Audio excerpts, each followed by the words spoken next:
Bilang pagsuporta sa panawagan ng Civil Service Commission ay binuksan ng Maritime Industry Authority o Marina Bicol ang kanilang opisina sa publiko.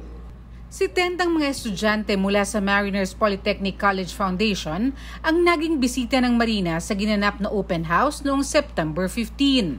Ang 20 anyos na si Christine na kumukuha ng kursong Bachelor of Science in Marine Technology, malaki ang pasasalamat na nakasali sa aktibidad na ito. So as a PSMT student po, which is graduating next school year, yung advantage po nito is malaki since na-introduce na kami sa ganitong bagay. Dito po namin natutunan kung ano po yung gagawin namin after graduation. So parang one step ahead na kami kung ano yung mga ipaprocess namin. Mas maganda po na parang na-introduce kami sa ganitong bagay para yung knowledge namin ng mga nag-attend dito is ma-share din namin sa iba. Ayon kay Attorney Maximo Banyares Jr., Regional Director ng Marina Bicol, ang mga estudyante kagaya ni Christine ang higit na nangangailangan ng ganitong mga aktibidad.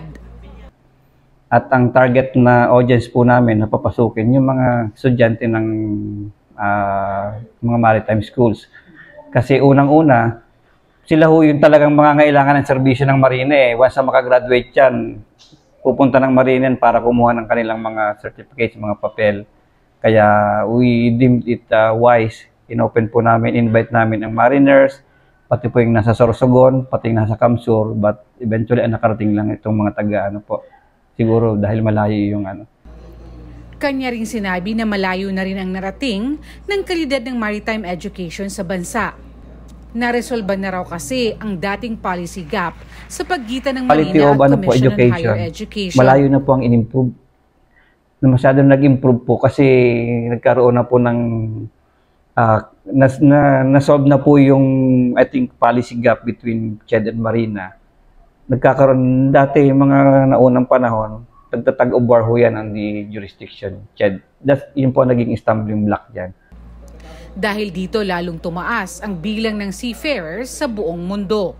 Almost 40% po ng seafarer around the world Filipino. Either ratings or official po. Most favored po yan. Mas gusto ng mga ship owner, international ship owners, mga Pilipino. Very competent sa dedicated sa trabaho. Bahagi rin ang ginanap na open house sa mga aktibidad ng Marina Bicol kaugnay ng pagdiriwang ng 24th National Maritime Week ngayong linggo. Irene Perol Haymalin para sa Bicol.ph